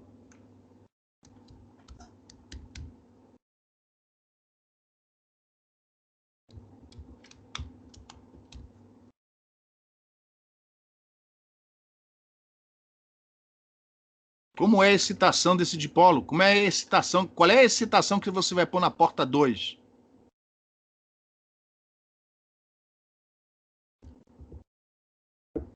Defasada em 180 graus do primeiro. Defasada de 180 graus. Ou seja, no seu circuito equivalente, o I1, a corrente na malha 1, vai ser igual a menos I2. E, consequentemente, não vai haver queda de tensão na impedância Z12. Porque I1 vai ser igual a I2. Quer dizer, com o sentido trocado, né? I1 é igual a menos I2.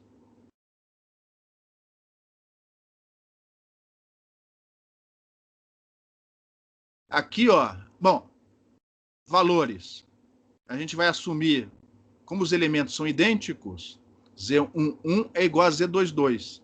E a gente vai assumir que são as impedâncias de entrada dos dipolos de meia onda quando irradiando sozinhos no espaço livre. Isso aqui é uma aproximação que ela é muito boa, é muito razoável nessa situação. O Z12 é a impedância mútua entre dipolos de meia onda lado a lado por uma distância de 0,7 comprimentos de onda. Nesta situação. Eu escolhi esse valor não por ser o ideal, mas só para mostrar aqui uns valores, tá? Porque nesta situação, para este valor, se você olhar o gráfico, a impedância tem parte reativa praticamente nula e parte resistiva negativa. Então foi para deixar claro que é possível que a parte real do Z12 seja negativa. Aí se você fizer aqui, ó, Z11 menos Z12, vai dar esse valor aqui, ó. Professor, Oi. em dipolos lado a lado, né? A impedância mútua, ela vai sofrer alteração se os dipolos estiverem em contrafase, a alimentação deles estiver em contrafase ou não faz diferença? Não. A excitação entra aqui fora, ó, no quadripolo, antes do quadripolo, ó, aqui fora. Lá dentro, no quadripolo, os valores são aqueles que a gente mostrou anteriormente. Já que a gente está assumindo elementos lineares, né? Como não há queda de tensão nesta carga aqui, nesse circuito equivalente, então esta é a própria impedância de entrada. Ó.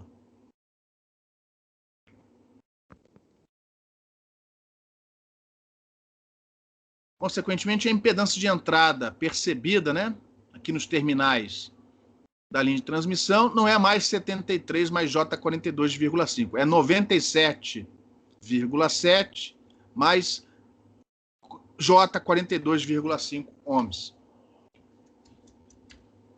E se você precisar calcular a potência radiada pelo dipolo nessa situação, você vai usar o circuito equivalente com esta impedância. Não sei se eu faço isso na próxima transparência.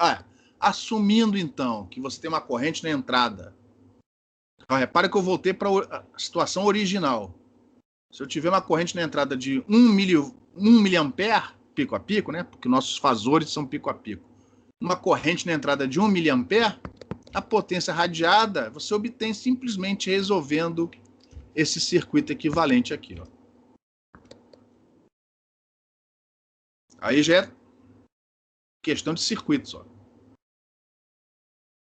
Estou fazendo isso para deixar claro que às vezes eu já vi no passado aluno ter dúvida sobre se eu tenho que também somar a potência radiada pelo dipolo imagem. Não, ele não existe. Ele foi usado só para a gente poder usar a teoria e calcular, usando essas aproximações, a nova impedância de entrada desse dipolo.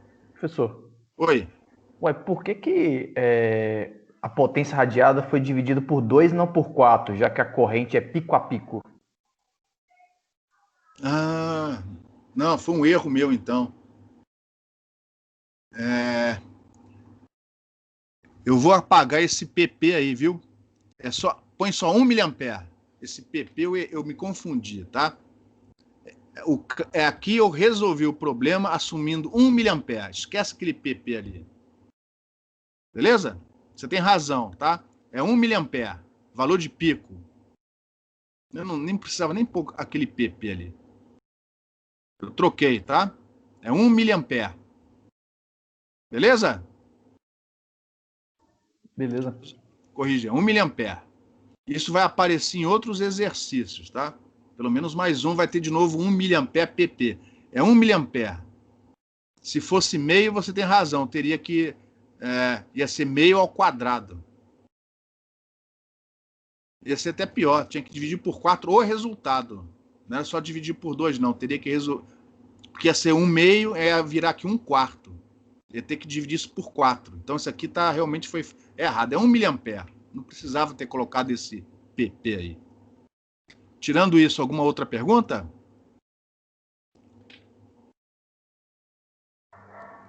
Outro exemplo. Oi? Para o diagrama de radiação, a gente pode considerar tudo aquilo que foi feito naquela aula de conjuntos, né? Então, exatamente. Não mexe naquilo. Exatamente. Isso talvez fique mais claro no próximo exercício. Nesse exercício, agora é um refletor de canto. É outra antena bastante utilizada. Você pega 2 planos terras, né, finitos, obviamente, e forma um canto, geralmente de 90 graus. E aqui na diagonal, você põe um dipolo. Essa é uma antena refletora bem simplesinha, um refletor de canto. A ideia é aumentar a diretividade nessa direção aqui, ó. Aí você ajusta as dimensões, não são essas as dimensões ótimas, você ajusta as dimensões para que, utilizando o conceito de fator de conjunto, você tenha um máximo nessa direção. Perfeito. Antes de nos preocuparmos com o fator de conjunto, vamos achar a impedância na entrada desse elemento, dessa antena, e, consequentemente, a potência radiada. Então, repare, o exercício é muito parecido com o anterior. A dificuldade aqui é achar as imagens. Quando a gente aplicar a teoria das imagens, o que vai... Ah, outra coisa, pessoal, eu esqueci de falar. Isso aqui é como se fosse o dipolo visto de cima, tá bom? Então, é um dipolo de meia onda, mas como a figura tridimensional ia ficar muito complicada, é como se eu tivesse vendo o dipolo de cima. Mas aqui tem um dipolo de meia onda que é paralelo aos dois semiplanos. É paralelo aos dois semiplanos que formam entre si esse ângulo reto de 90 graus. A figura está clara ou não?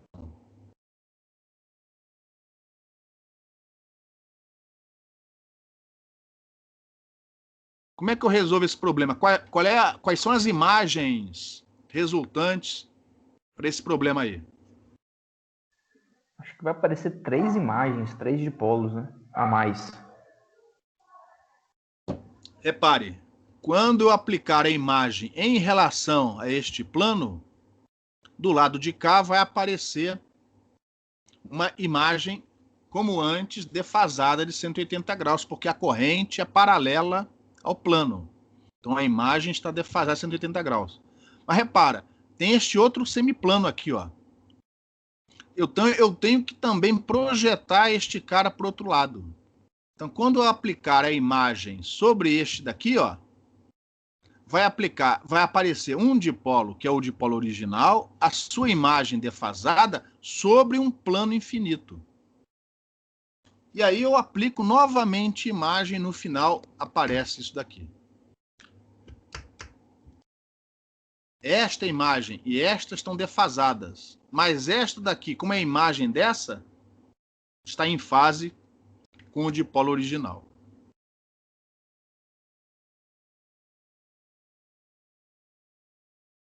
Vocês podem ter nada a ver com antenas, mas vocês podem fazer uma experiência interessante.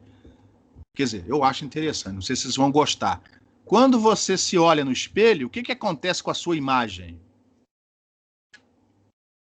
Você levanta o braço direito, a sua imagem faz o quê?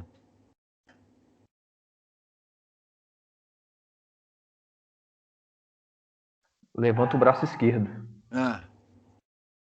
Talvez no banheiro de vocês tenham aquele, como é que chama? Aquilo box, onde você põe lá a escova de dente, etc. E abre aquelas portinhas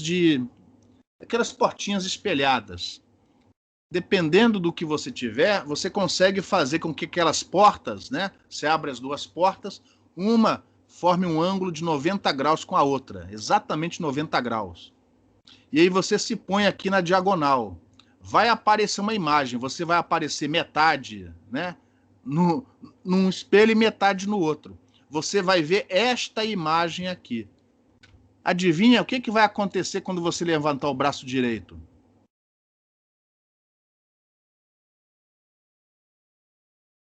Esta imagem vai levantar o braço direito. Você vai se ver como os outros te veem. Então, se você puder, depois juntar 2 espelhos e formar entre eles esse ângulo de 90 graus, faça essa experiência. Observe esta imagem. Mas ela eu vai vou estar ver... em fase contigo. Eu vou ver 3 imagens ou só essa da diagonal? Você vai ver esta imagem se você olhar para cá. Se a tua cabeça virar para cá, você vai ver essa imagem. Se a sua cabeça virar para cá, você vai ver essa imagem.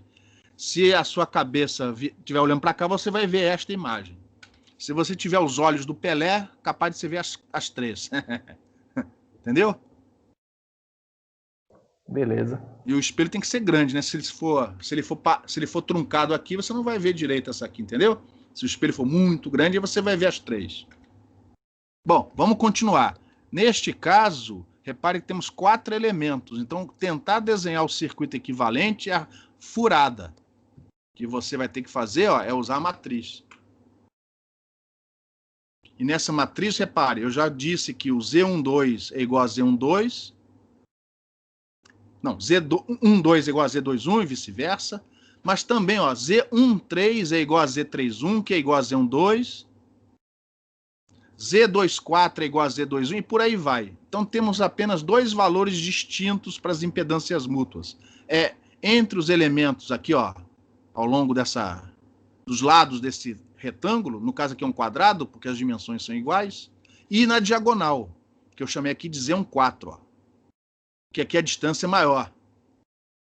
Então aqui, ó, estão os valores. Eu vou usar Z11, como os elementos são idênticos, Z11 é igual a Z22, né? 73 mais J, 42,5. Para os elementos ao longo dos lados do retângulo, no caso quadrado, eu chamei aqui de Z12, que é igual a Z13, a distância de 0,7, então é aquele mesmo valor do exercício anterior, mas também tem o valor na diagonal, ó. Se essa distância é 0,7, na diagonal, por ser um retângulo, um quadrado, vai ser 0,7 vezes raiz de 2. Você vai naquele gráfico, com muita paciência, você vai, logicamente que este valor não foi obtido olhando o gráfico, né? Foi através do MATLAB, mas do gráfico você vai ler lá um valor, que é o que você vai usar. E a corrente 1 eu chamei de I, a corrente 2 e 3 é I com sinal trocado, e a corrente 4, ó, mais I. E aqui a gente só precisa da primeira linha. A gente só precisa da primeira linha, porque eu não estou interessado no que acontece nas outras, só nessa daqui, ó. Então eu só preciso da razão V1 sobre I. E a razão V1 sobre I eu obtenho da primeira linha dessa equação. E, consequentemente, a impedância de entrada vai ser Z11 menos Z12 menos Z12 mais Z14. E aí, substituindo os valores, eu calculei 125,3 mais J, 60,6. E é essa a impedância que você vai usar no circuito equivalente para calcular o campo radiado naquele quadrante. Um momentinho, deixa eu ver se eu... aqui, ó. Aqui eu resolvo o problema. Cometi o mesmo erro do pico a pico, ó. Depois eu vou apagar isso, tá, pessoal? Esse PP aqui não, é a corrente é um fasor de 1 mA, ponto. Você vai usar esta impedância para fazer o cálculo. E o valor, se eu não errei conta, né? Deu 62,65 microwatts. Depois eu peço que vocês calculem. Essa é a potência radiada no primeiro quadrante. Aí eu aproveitei o exercício para também calcular o fator de conjunto. O Elvésio fez uma pergunta. Então, no caso daquele problema do dipolo na frente do plano Terra, para achar o campo radiado, eu posso aplicar aquela teoria? É o que eu estou fazendo aqui para a antena no refletor de canto. Então, repare, eu tenho 4 elementos, todos transladados. Eles foram transladados tanto na direção X como na direção Y, cada um com a sua translação diferente. Então, eu vou aplicar aquela teoria exatamente como foi feita antes. O fator de elemento deles é o mesmo. E a excitação, ó, a primeira eu falei que é positiva, sinal de mais. A deste cara, eles estão defasados 180 graus, sinal de menos. E o último, sinal de mais. Translação na direção X vem multiplicando, se fizer o vetor translação escalar R chapéu, vai vir multiplicado por seno θ cosseno φ. Então, repare, seno θ cosseno φ referem-se às translações na direção X. Aqui, porque a translação foi positiva. Aqui, ó,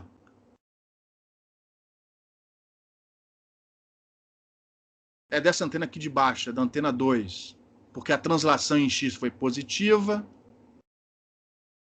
Aqui tem um menos, porque na antena 3 a translação em X foi para trás, foi negativa, e aqui também tem um sinal de menos. Translações em Y vêm multiplicadas por seno θ, seno φ. E para as antenas 1 e 3, elas são positivas, ó. E para as antenas 2 e 4, elas são negativas. Como são apenas 4 elementos, eu sugiro que vocês somem isso no braço, usando as propriedades trigonométricas e de números complexos. Não tenta aplicar aqui a teoria de fase progressiva. É mais fácil fazendo no braço. E se você fizer no braço, faz depois da aula, com calma, você chega nessa expressão aqui. Esse é o fator de elemento, né, que a gente já tinha visto para o dipolo de meio comprimento de onda. Aqui está o fator de conjunto, depois de algumas manipulações, quando você soma esses termos entre parênteses. E, logicamente, que essa equivalência só vale para o primeiro quadrante. As outras aqui não existem. Então, este é o campo radiado no primeiro quadrante deste problema. Aqui está o fator de conjunto para esse refletor de canto. Uma pergunta. Respondeu, Elvésio, a sua dúvida? Respondeu, mas eu não entendi por que o quarto fasor aí, do fator de conjunto, você usou a distância D, se a distância é D raiz de 2, no caso? Não, mas vamos lá. Eu estou assumindo que o elemento estava inicialmente sobre o eixo Z. Então, todos são deslocados de D. Ó. O D é essa distância aqui, né? Se eu não errei. Sim. Beleza? Eu não entendi o porquê. Eu entendi o que eu dei essa distância aí, mas não... Olha só, em relação a esta origem, o quarto elemento que você falou, não é isso? Ele foi deslocado de D na direção menos Y e de menos D, perdão, na direção X. Por isso. Ah, entendi. D, essa distância aqui, ó. Eu errei? Vamos ver, posso ter errado. No problema original. Não, D, para mim, é essa distância aqui, ó. Tá? D é esta distância aqui. Que neste problema, né, eu coloquei o dipolo na diagonal. Então, as distâncias são as mesmas. Então, D, para mim, é esta distância aqui, ó. Essa distância aqui é 2D, tá? Repare que eu não coloquei D aqui, ó. Eu não estou chamando 0,7 de D. Eu coloquei 0,7. Beleza ou não? Beleza. Não está... Tirando fora o PP do pico a pico, não tem, em princípio, nada errado aqui. Pergunta, se eu quiser maximizar a diretividade na direção diagonal, repare que a direção diagonal é θ igual a 90, o eixo Z sai para fora. O eixo Z sai para fora. O eixo Z está apontando na nossa cara. θ igual a 90 graus, porque eu estou nesse plano, e φ igual a 45. Se eu quiser maximizar a diretividade, ou seja, a intensidade do campo nessa direção, qual a melhor distância D? 0,35 não é a melhor distância. 0,35 eu usei para resolver o problema anterior.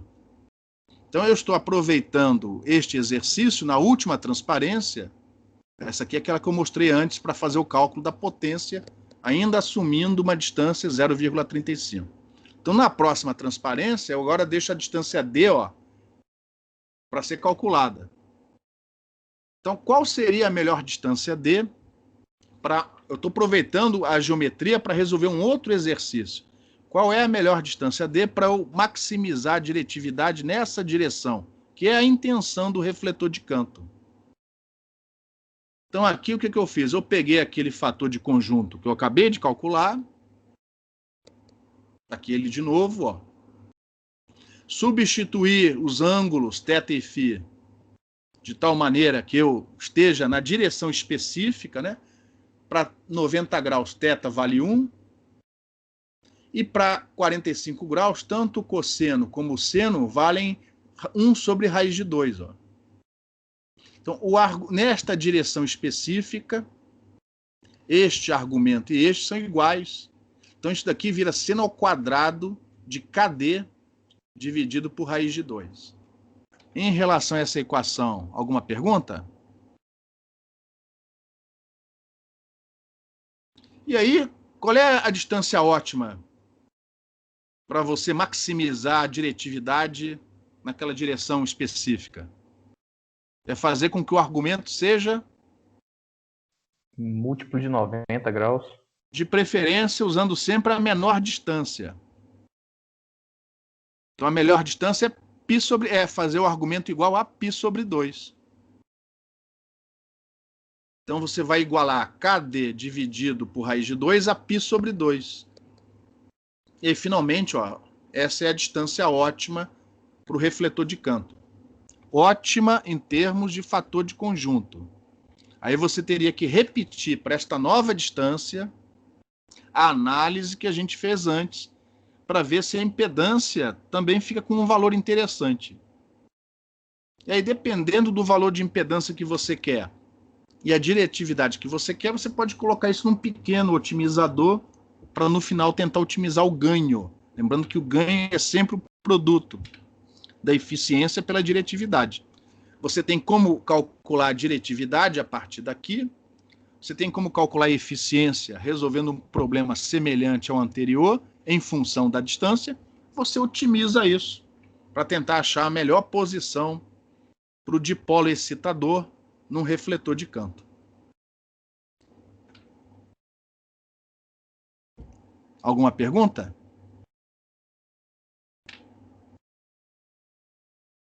Esses últimos exercícios ficaram claros ou não?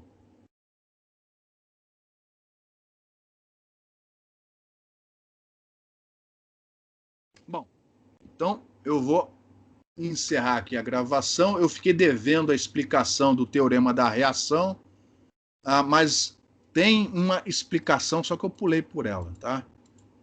Ela está precisamente neste comentário, que é um comentário muito... Note que é possível aplicar reação por causa disso. Eu vou encerrar a aula aqui, eu vou deixar vocês lerem. Quem ainda tiver questionamento, manda um e-mail, ou a gente abre de novo o link num certo horário pré-combinado e a gente explica melhor sobre isso. Tá bom, pessoal? Mas eu espero que pelo menos os exercícios e a utilização dessa equação matricial tenham ficado claros. E com isso, eu vou... encerrar aqui, ó. Vou esperar vocês saírem. Eu vou parar a gravação.